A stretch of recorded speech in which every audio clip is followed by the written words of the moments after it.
They got to repair, so I'm gonna make sure I keep some water on standby because I'm gonna be doing a lot of talking. All right, got that out the way. I was a little parched. So we're gonna be talking about the LK4 budget build. Now, if you're considering doing a build, you don't want to spend too much money, like how I'm doing, and you got like a truck like me. I don't know if you got like a Tahoe or 2500 Silverado. That's what I got, the 3/4 ton, and that one got the 6 liter. And I'm not sure if the 35 come with that. Could be wrong, but maybe they come optional, and even they got 1500s with the 6.0 with the HD versions. The 3500s, I believe some of them might have came with the 6.0, but then I know they did the diesel. We're not talking about diesel. We're just talking about the LK4. And if LK9, I'm not talking about the LK9, but maybe I might. It all depends. So you want to do a budget build like how I'm doing. The mileage that my truck needed a rebuild, and I just put it off up here in the corner. If I remember, the odometer was like shot a little bit, but the cluster got it. I gotta what I'm saying is I used my scan tool to recover the mileage, but the cluster was a little off, so it was going to be 221k miles. So that's how many miles basically my truck got, and at the rebuild, that's what I decided to do at that mileage basically. Now I could have had the option to get another engine, yeah, like a used engine, spend like $1,500 to $2,000, $2,500 depending on, or maybe get like a engine already rebuilt. But I'm a mechanic and I'm a GM tech, so I better know what I'm doing. So just went ahead and rebuild the engine myself. Now to get the build going on, I had needed to remove the engine, which you guys should have had already saw. If we go to one, I got like the course tab, and I got like the videos, and I put this video under it, and it just be a series of videos with me talking about the LK4, my build process or whatever. So at least I got a build on there you guys can go off, and then I start making like other courses and stuff like that. Maybe we get transmissions on it for y'all. So let me just put my year, make, and model up there so we all on the same page. 2003 Silverado. I can't even spell. And then 2500. That's the 6 liter. So I decided to rebuild the engine, and the first step I did to rebuild the engine was that I removed the engine, obviously. So just probably be the easiest part. So we're going to put remove engine. And pay attention to this part is important. I didn't just jump to getting parts right away, because that's the important part. You need to know what you need when you're rebuilding. So remove the engine and inspect. And you're gonna have to look at certain parts and stuff to make sure it's like worthy. Don't be scared if it's like rusty, like the outside cylinder walls is like rusty, or the block period is rusty. Don't worry about that. That can get cleaned up. But what I'm talking about looking for when you remove the engine and you inspect it, you're looking for cylinder head. See how they are, right? Cylinder head, and then I'm gonna put like with the cylinder head, like obviously you're gonna check the valve train. That should be like drive train. That should be like a no-brainer for y'all. Make sure you inspect that, because that's gonna be important. That it determines if you need to get new heads. Could you get away with just cleaning it up and put new valve seals in it and calling it a day, basically? Is it still good for me to like reuse? Like, you gotta just determine that, because if you got heads warped from an engine that had like an overheating condition, you might just go ahead and get just another heads. But you never had like an overheating condition and never had like issues with engine too much, but you just want to go ahead and reuse the heads. You just clean them up real good and call it a day. Just make sure you do the inspection. And in inspection, you need to check the cylinder walls. And you can do that, I'm sorry, I can't even spell, rotate the engine and do the inspection on the outside looking in, because if they look all beat up, damaged, cracked, whatever, the engine just extremely bad, or just common sense looking at it, you know something ain't right. You know, this engine might not be worth rebuilding. Another thing, when you remove the pistons out of the rods, pistons, obviously it's going to come out together. You not reusing those again or whatever. And then we can reuse rods depending on what the condition was.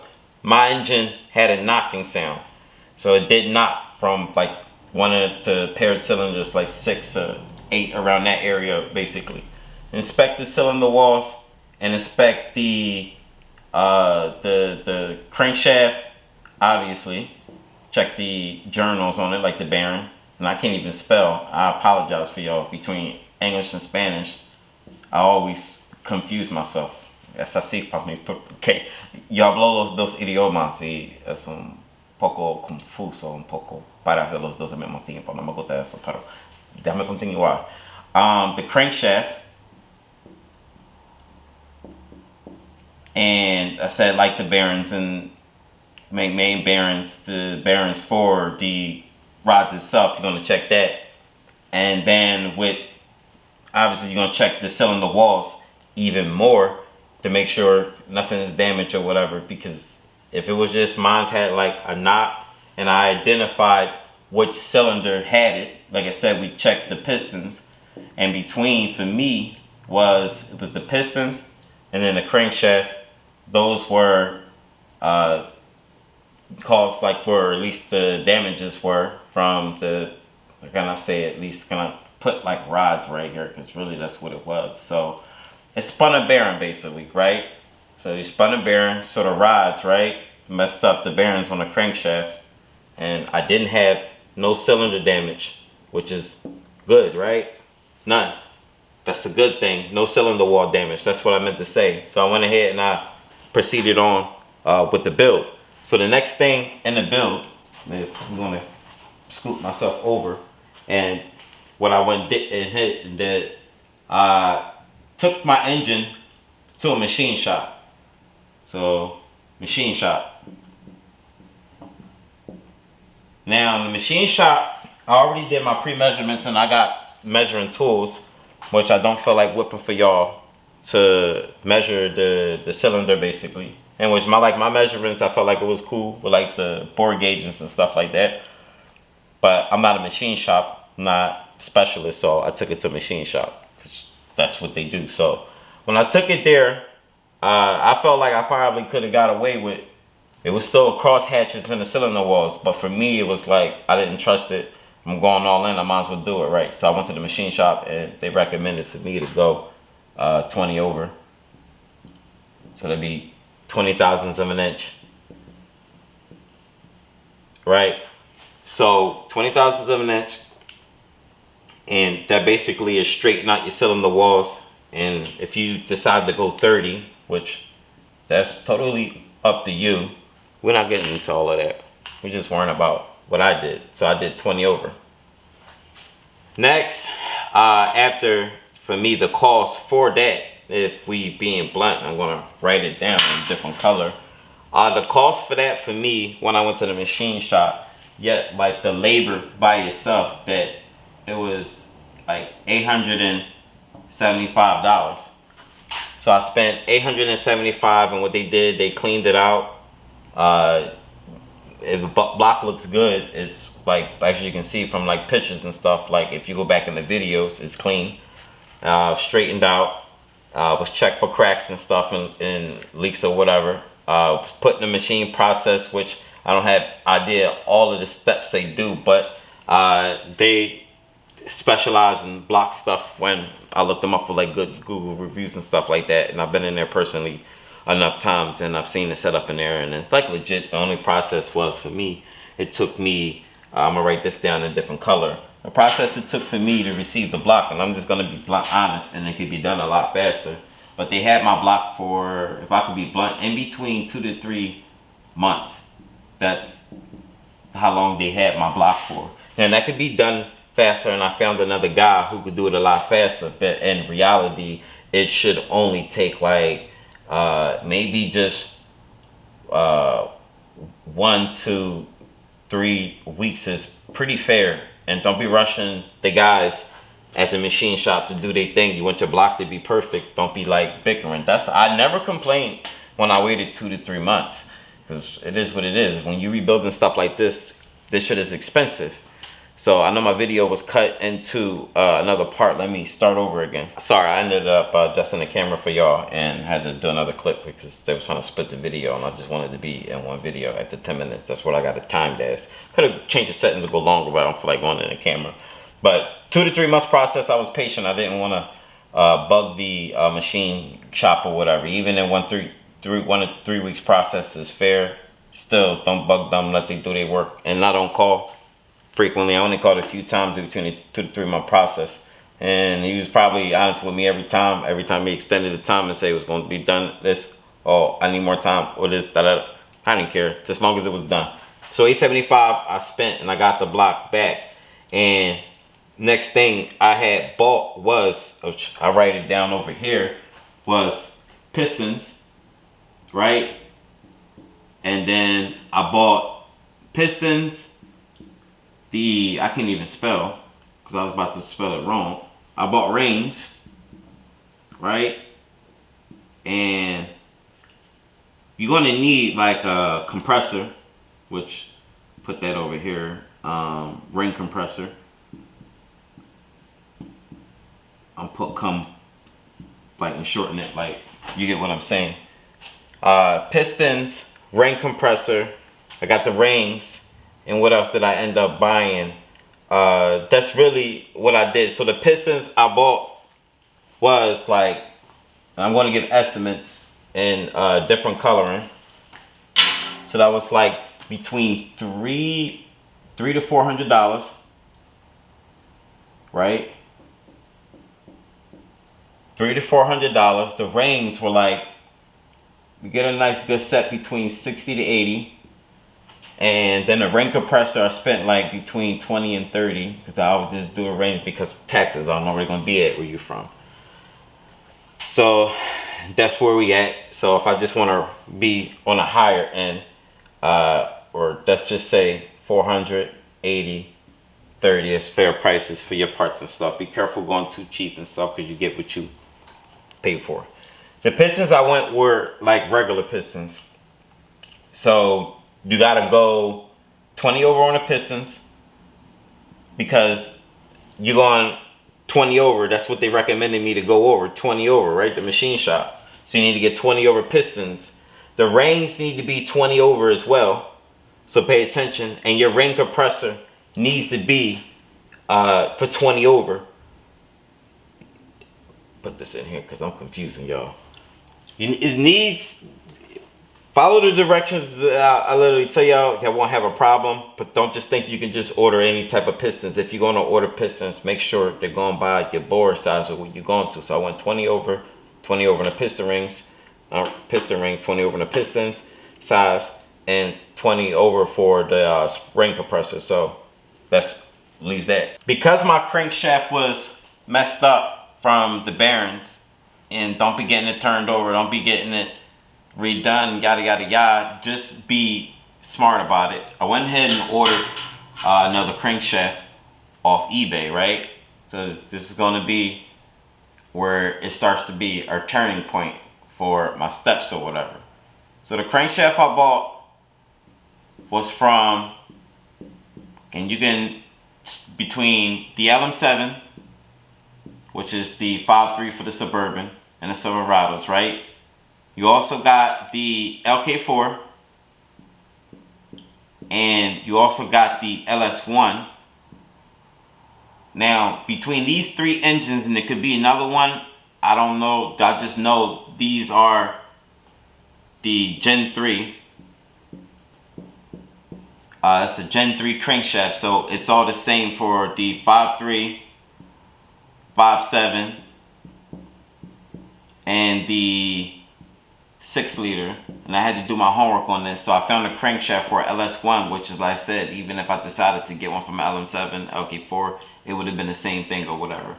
So found a crankshaft, and I probably spent like $175, I believe. So I just put $175 to $200, and I got that off eBay. And you got to do your homework, or someone on them got to be having cores on there. You got to make sure you got one that was in good condition. So it's $175 to $200, right? That was used in good condition, and that was good. I still got it boxed up and I didn't use it. So the turning point, which made everything a lot simple for me. I also got a camshaft. The camshaft, and I'm sorry to turn this around too. I'm gonna put that right under it. Camshaft was, I ain't gonna lie, you get a camshaft probably for like 60 to 80 bucks used. I'm being real with you. And the next thing, I went and got a used engine. That's what I wanted to make a turning point with this. So I got another used engine. Why? Because I needed extra parts and just spare parts in general. So what I went and used engine was $375, and it ran. Like, definitely ran. I made sure it ran.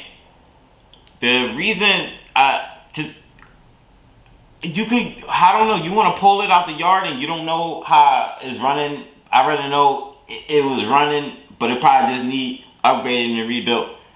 And I had extra parts, 2 extra cylinder heads, which I was down the cylinder head because I gave one of my customer one for his 6.0 in the express van, because I couldn't get one like at the junkyard right away, so I ended up sacrificing one. But I needed extra crankshaft. Shit, I would have put that under there. So I'm gonna put crankshaft, and this crankshaft in it because it ran, and that was the important part for me. For right there, it was in good condition, and the bearings on it were like good, no problem. That's what we want. So I took it to the machine shop, and I'm gonna put an arrow under it, and I went and got a balance. Got balance, and like polished, cleaned and polished, like whatever it was. I'm just put polish, right? And then clean, right? Cleaned and polished, all for the price. And I need to get rid of this because I'm not going to write that extra this. But the price for it when I got it clean and polished was $375. That's not bad. Now I may have to add stuff and probably add another line just to do more talking or whatever. But that's where we at in so far and how much I spent on some of the stuff. And I know there's other stuff I need to list, and we'll go through that. On the LK4, you're gonna need I had to get because it's pressing pistons, it's not rolling. The LK9, I believe, they had the pin with the clip you could just remove. So what I had did was got a how can I say, the wrist pin press. You gotta get them pressed in, right? That could cost, the cool guy at Ecamm, Joe, that's his name. If you watch some of my video, go back in the list, you see how he pressed it in. He got the cool machine that you get done, like literally on the spot. And that could run you in between, I would just put, I don't know your area, but I'm always putting, just going, for future reference, just fair prices. That could run between 50 to like $100 is a fair number to get your pistons, wrist pins pressed in. So that's one of the things I did. One of the things I didn't list that I had got done in the block when the machine shop did the block included in the A75, and that's probably why the price was like that. I had got cam bearings, camshaft bearings. So I'm supposed to put cam bearings, right? And the ones that go in between the block because mine fell out or whatever. So now that I got like an extra block just sitting there on the side, that got to get like worked up. I'm gonna drop that back off for Joe to do his thing on. A lot of the things that I was going to be reusing, because I already did inspections on the valve train cylinder head. I did valve seals. Make sure you do that. I'll have a video on doing the valve seals and connect it to this video, so that way it's going to be part of the courses I got. So I'm going to be mad editing this video for y'all because it's timing involved. So what else? A lot of stuff I'm going to be reusing. Like I'm going to do a budget bill. I want to reuse a water pump because that was in good condition before I removed it and it wasn't leaking. So I'll just put new gaskets. I did buy a gasket kit, speaking of gasket, and you could probably get one of them ones off like Amazon. So just put engine gasket kit, and that should come with and just put engine gaskets, or just engine gaskets. I just put it. How much I spent? Like 50 to 80 dollars on Amazon, and that price, it depending on what it include. The kit I got covered the head gaskets. How can I say it? The head gaskets, the valley cover gasket, the cover for the knock sensors, which I gotta buy knock sensors for that. I'm not gonna include that in the price of this because that's gonna be different, and I have yet to obtain those. So the numbers I give y'all will go up on how much I had put into this. That's just literally how there's nothing I can do about it. Let's keep the ball rolling. Gaskets I spent. What is the other thing I spent and I can't even like recall it. Intake gaskets may be separate, so I'm gonna put that on the side. Intake gaskets, because mine didn't include it. So your intake gaskets, depending on it, I don't know, 20 to 40 bucks is a fair price for intake manifold gaskets, right? And I can't even spell. Part of the engine gaskets, like I said, the valley cover, the two head gaskets, you'll get the crankshaft, the front crankshaft seal, like the front timing cover seal for the crankshaft, timing cover seal, timing cover gaskets, the rear main seal gasket, and for the rear main seal cover, there is a gasket for that. There's other gaskets like for the valley and those two grommets for that, like those boot covers. And I'm getting new. I don't know how much is you're going to be spending on like knock sensors and stuff like that. I'm going to be getting new wire harnesses, but I'm not going to write it down because I didn't go to the store and get that, and new engine mounts and stuff. I'm just worrying about the engine and stuff, not stuff that I had to like bolt onto. You get what I'm saying? You may need an oil pump, and I'm going to put that down. Oil pump. You should get it. I didn't get it. Mine was, a lot of my parts was in good condition. My engine was quiet on the top and it had bottom end knock. So that let me know my valve train was getting oil and stuff. And I had oil pressure, which I confirmed that or whatever. So that's why I'm using an oil pump. Clean the pickup tube and the new O-ring in there and Gucci, because a lot of the O-rings be not sealing correctly, or at least when it sizes down, causes like air to get sucked up in it and you lose your oil pressure and stuff like that. So you got to be careful with those, which going to include, you should get oil pump, oil pressure sensor. So I'm going for oil OP, oil pressure sensor. There, swap over your other sensors and stuff like that. I shouldn't really have to tell y'all. So this is the numbers, man. I do like and add, like, let me add up everything because I'm just stumbling and whatever, I'm rambling going on. So this is so far what I got into my build, just to give y'all a number. I went with a lower number on the wrist pin, getting them pressed in, so I chose the 50. Everything else I went with the higher numbers and stuff like that.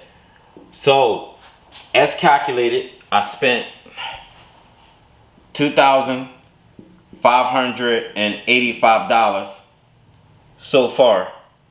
That's what I have into this, and that's an off number, right?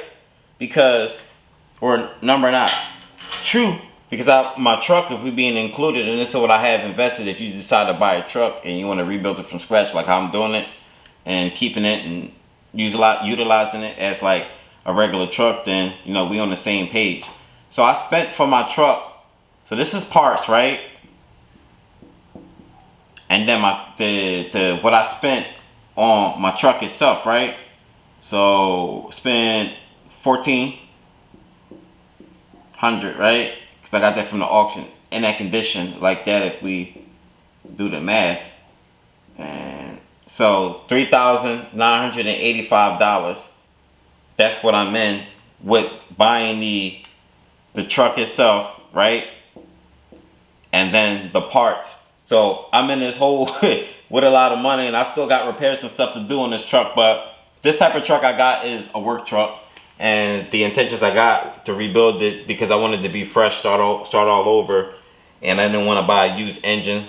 Thought it was better to, since I'm a mechanic, get opportunity to do like a nice project. I had fun doing this project, and I'm gonna have fun doing other stuff to the car, making the truck like a nice 3/4 ton truck, a good one. It's going to be a good work truck. Going to be having it for working. Got to deck out the cab and make sure that's decked out in there or whatever, because I want to have it if I go long distances and stuff and take a long job, camp out, like take a nap in the back or something like that, was to make it more comfortable. It's going to be like a truck. Before I close the video, and I forgot to add that I did buy some bearings. We can leave the number the same because the bearings that I bought wasn't like too expensive. So I got you're going to need rod bearings. That's what I bought. I bought the pistons, rings, rod bearings, and you're gonna need main bearings. And what I spent between both of the rod bearings and the main bearings it was like literally under $100 between both of them. Or actually I lied, like a buck. I'm gonna put like $1.20. So if we just want to add $1.20 to the price, just so we can be blunt, so that puts me $4,105 basically. So that's pretty, I mean, it's an investment for me. I mean, it's going to be my work truck, and I got intentions for it, for hauling mainly. That's why I'm interested in. We got the numbers I live up here for y'all. The torque I'm interested in, 360 to 370 torque on the stock build basically, right? And 300 to 325, and these is book specs. That's not real wildly. Ain't nobody gonna be getting no dyno. I could get a dyno. It's a 2-wheel drive too.